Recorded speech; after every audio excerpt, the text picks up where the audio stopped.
Being involved at UOIT, I'm the president of the Student Law Association. As president of the Social Science and Humanities Student Society. I'm Shane, fourth-year criminology student here at the downtown campus. That's why I'm also involved in the Student Society. I'm the fourth-year representative.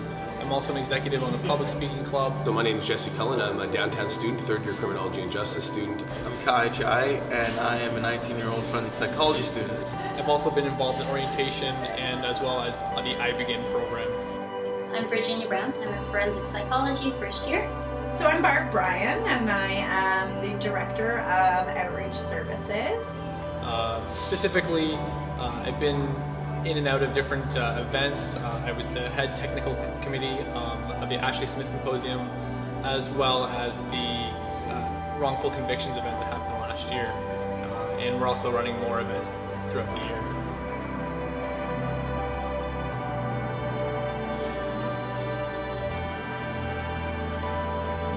What I think of downtown is that it's a great environment. There's so much study space. There's tons of pubs and restaurants that any downtown member can just go to whenever they need to. And it's just a blooming atmosphere. When I initially found out that UOIT was moving downtown, especially my faculty, I was extremely skeptical. I actually investigated what it would take to transfer universities. I was so skeptic. And then I decided to stick with it, and I'm thoroughly glad that I chose to stick with my program and with UOIT because the great opportunities actually came available to me because it's such a new university. One thing actually I'd like to see downtown is more peer mentoring, mentorship programs even, to help the first years transition from the high school atmosphere to university capacity. That's one thing that I found that was kind of lacking, and I've heard it's starting to develop in other faculties, but UOIT, we're being a little separate, being downtown, peer mentorship program that's not just for specifics like the Aboriginal mentorship program, but for UOIT students from different faculties and different programs would be beneficial. Being an executive member on many societies, sub-societies, and clubs, I've got an inside look on different things that are coming up and being prevalent in today's student life. One thing being having a downtown pub night. A pub night would be awesome for downtown students. I know that they feel a little neglected being far from North Campus, and that's one thing that the Student Society is really working hard to try to get a pub night for downtown students at a downtown pub in hopes that we can offer the same services and have the same amount of enjoyment. Hi, I'm Shane, fourth-year criminology student here at the downtown campus. First year, I started off at North Campus. It was pretty awesome at first. Kind of resembled that school environment by having all the different faculties there. We had access to the athletic center, the library, the commons, and just everything was just all in one spot. It was just easy to access. And then second year, got shipped down here. At first, it kind of sucked because all we had was the Regent Theater and Bond building. And then the second semester, they opened up Charles, which was cool because it felt like they're actually trying to build. The downside though was that we always had to travel across Oshawa just to get to some of the resources that we were paying for, which was kind of a bummer. It wasn't until basically this year now that I actually started to find the value in this campus, and the value came from just being able to see the people that you need to see, whether it's academic advising, the Student Resource Center, and also I really found the value through having that practicum placement because it's a really innovative appeal towards our program, especially if you're in criminology or any of the social science and humanities. One of the ways I think that this school can really improve and just build on what they have right now is putting more effort into experiential learning, where we take the context of what you learn in class and you put it into a practical sense, and that can be done through creating access to volunteer opportunities for students or just participating in the practicum and just making it more of an effort towards those programs, because I think that this is something that students need, and it will turn this campus into being something where people can form a social bond together and actually build from it. One day, who knows, this is going to be the next U of T or the next Ryerson at York. But right now there's a lot of work to do, but we're making good progress. I'm Virginia Brown. I'm in forensic psychology, first year. When I initially applied for the program, I didn't realize that there was a downtown campus. I thought it was all uptown. And I do have classes uptown compared to downtown, and I find that it's a completely different atmosphere. Uptown, it's more bubbly, more open, there's more resources accessible. Downtown, it's kind of a little bit more bleak with the outlook of the downtown. I don't really feel a part of the university as opposed to being uptown. I do enjoy being downtown. There's more accessibility, there's more food options, cheaper food options as well. But the thing that I don't like is that I need to go uptown to access a lot of things. The gym, resources. I was told that it's only a 15-minute drive, but I am a mother of two. I have an hour commute one way every day. I don't have an extra half an hour to commute across town just to be able to access, say, the gym for half an hour. Downtown is nice. I do like it. It's a different atmosphere, but I think that we could feel more a part of the society of the university if we had a residence, a gym, perhaps even a cafeteria that we could always commingle in as well, whereas we don't have that down here. A meeting place for people, yeah, we have St. Charles, but St. Charles I find isn't even complete. There's levels up there that could be used for different things, such as a residence or a larger library. The library we have is great, but half the books that I need, I still have to go to North Campus to access. There's a field that's over by St. Charles. We could buy that land and build more of a campus, a community that everybody can commingle in. We have the Janosh. No, the building's not the greatest, but there's things that we could do to improve it, and that would also increase the morale of being a downtown student as well. I enjoy being downtown. I just wish there was more access for us to things that we have uptown as well. As president of the Social Science and Humanities Student Society, you get to really hear a lot of the things that students are, what they're saying, their needs, and their thoughts and their concerns, and that's something that the Student Society needs to, I guess, take account of and be accountable for, and that's something that I've tried to accomplish this year. So one of the things was the lack of a student life downtown. So with that being said, we created 4 new sub-societies, and we're working to create more, just so that students have something to do, extracurriculars to get involved with. Like, the best thing for students is that, you know, if you want something to do, then go out and do it yourself, and that's a way of allowing students to, I guess, voice their creative thoughts or just use their creativity to build something. And that's something that it's theirs, like they can do whatever they want with it. They'll just keep the essay rules rolling and whatnot. And on top of that, there's other concerns as well. It's just, how do we achieve that equality that's being lost for downtown students? There's so many services that I guess we don't have access to that are available up front that, again, we don't have access to. Like, it seems like a really simplistic argument to say that, oh, well, if you want to go to the gym, you can just take the bus, it's only 15 minutes, but how realistic is that, and how many students actually do that? What I would like to see for the downtown environment to change in the future is a expanded SA presence. Is probably top of my list, is that we need to see our student association. They need to be in constant contact with us. Like, we can't escape them when we come downtown. Like, they have to always be there. Like, we can't walk a step without missing them. That's what I'd like to see. So with that being said, I'd like to see outreach services brought downtown, so that way downtown students are getting equal value for the money they're paying. With that also being said, is that I'd like to see downtown students have some sort of a opt-out or a gym available to them, so that they can, you know, go in between class, or go after class, or go before. Because right now, I think the case is that many students are either purchasing a gym membership outside of what they have through the school, and that's unacceptable to me, because you're already paying for it. So then now you're paying for it again. So we need to have some sort of system where you are capable of opting out, or you have something available to you, like, say, for example, the YMCA nearby that you can use or access readily. So my name is Jesse Cullen. I'm a downtown student, 3rd year criminology and justice student. Lived in Oshawa for 20 years and lived downtown for the better half of a decade. So I've lived downtown for a long time, and so it was a great opportunity to attend downtown campus when it opened up a few years back as a downtown resident. So I'd like to see the downtown campus You know, really improve transit and housing. We really need students to start moving into the downtown. The rent is much cheaper in the downtown than it is in the North Campus, but still a lot of students are living up in the North Campus. And I think a lot of myths need to be dispelled about the downtown and crime and really that it's not that bad of a place. But you know, the school needs to do a better job of communicating to students that downtown is a good place to live, work, and play. And right now, I don't think people are getting that message.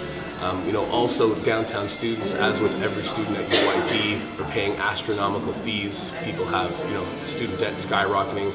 We're a commuter campus, so a lot of people are commuting in from out of town, which adds to the cost of education. And I think it's really important that our school and students start talking about stuff like transit to get people around, start talking about housing, start talking about fees, and making this place an affordable, great place to live and go to school.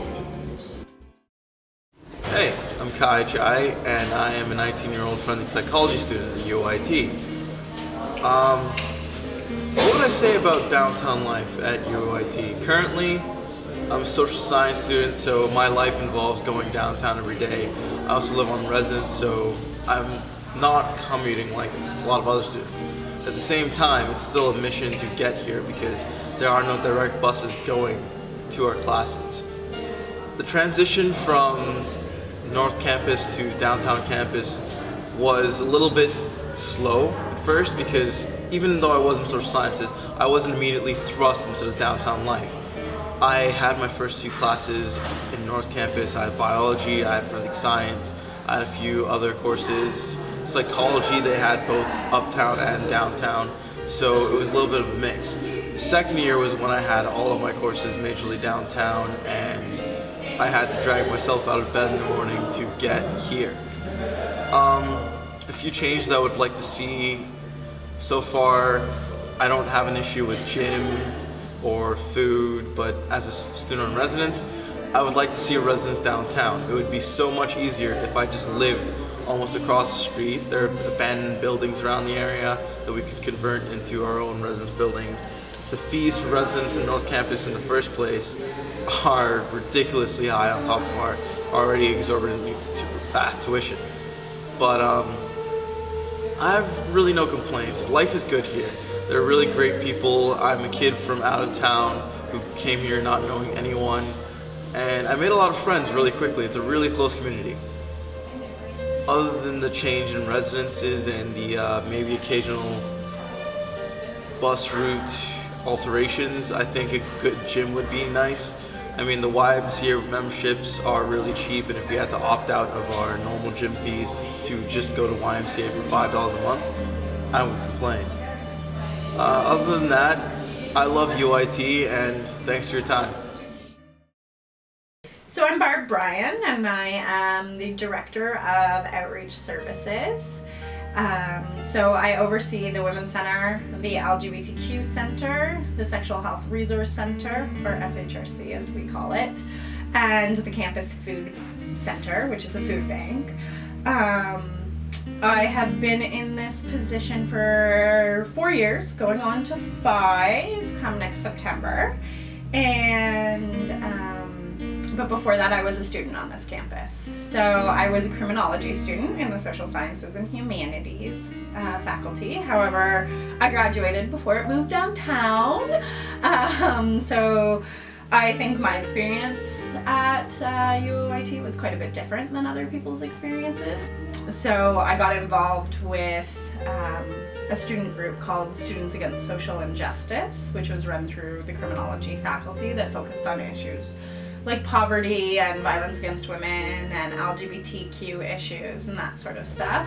I was also volunteering off campus at the Rape Crisis Center, and then pretty much the day the Women's Center opened in 2007, I walked in and said, "Hi, can I volunteer?" It was my backbone.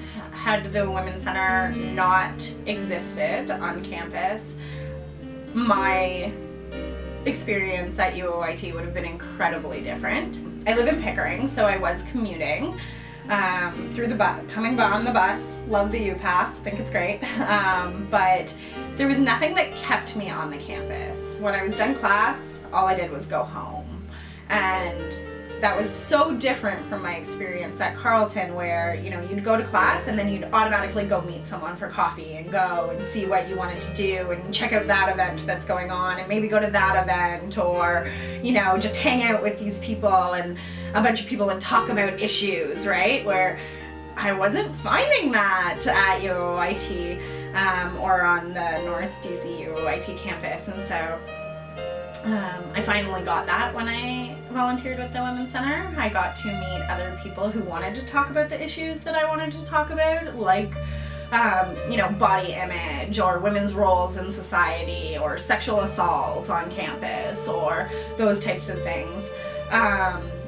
That real kind of social justice stuff that I was studying anyways. And so that's what got me hooked, and I was really lucky that Allison, who was the Women's Center coordinator at the time, and who's now the diversity officer on campus, saw potential in me and saw the passion in me and really was able to tap into that, and she ended up sending me to like a conference as a student and stuff like that. So I got these really cool, awesome experiences that helped me kind of define my degree and what I wanted to do with it. So things just happened to work out timing-wise in my life, where I graduated and I worked as a research assistant for the summer, and then that summer the Student Association decided that it was going to open an LGBTQ center, so I applied for that job to be the LGBTQ center coordinator, and it just so happened the Women's Center coordinator, Ellison, was leaving and going to the diversity office at pretty much the same time, and so they asked me to kind of take that over as well. And I was more than happy to do it, because when people would ask me what I wanted to do, I would say, I don't know, have Allison's job. And so it actually came true, which was awesome. But since then the services have grown, and they do include the Sexual Health Resource Center as well as the LGBTQ Center. The Campus Food Center has always existed as long as the Women's Center has existed, but it was just a program run through the Women's Center, and now it's its own center that has its own programming and that sort of stuff. So our service has also increased by usage of approximately 25% per year. So we grow the longer we're on campus, and that means that my role has largely changed. When I first came in to do this work, I was doing a lot of direct service delivery, so counseling essentially. Peer support counseling is what we called it. Counseling, running events, but mainly doing direct service delivery where I work with students one-on-one quite a bit.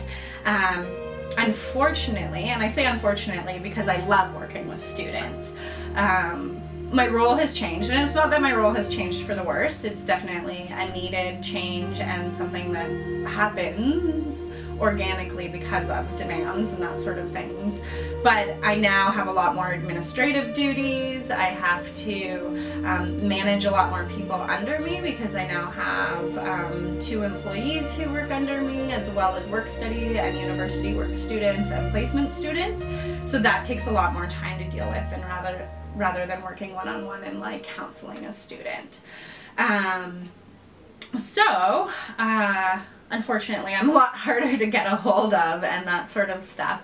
But luckily I have a really dynamic team that works here on a regular basis who can answer the questions if I'm not available and that sort, and provide the support when I'm not available and that sort of thing. And we're looking to expand that team. So the way the Student Association works, which we're a service of the Student Association. So a lot of people don't understand that. We get branded as the Women's Center of Durham College and UOIT, as if we're services provided by Durham College and UOIT, but we're actually not. We're provided by the Student Association, and a lot of people don't realize that. But hopefully that'll change in the coming years as we brand ourselves a bit better and that sort of thing, and communicate that to the students more. But so one of the things that happens as a part of the Student Association is there's a yearly budget that comes out, right? Every year there's revenue that comes from student fees, because every full-time student pays into the Student Association, and then there's also revenue that comes in through the the tuck shops as well as the pub and that sort of thing. And because we're a nonprofit business, we needed to decide where that money is going to be spent each year. So this year I'm asking for quite a big increase in our budget for outreach services because I want to expand on the downtown and Whitby campuses. Not only do I want to expand on the downtown and Whitby campuses, but we are at such high demand here that we need more employees here as well. So hopefully with budget approvals happening, as long as it goes as I'm hoping it goes, we will see 2 outreach service employees working full-time on the downtown campus next year. They would be essentially the coordinator of outreach services downtown, so largely my position downtown, so someone to do a lot of the administrative duties, make sure the finances are proper, manage the people, that sort of stuff, as well as a counselor specifically for the downtown students, because I know that's a huge demand for the students.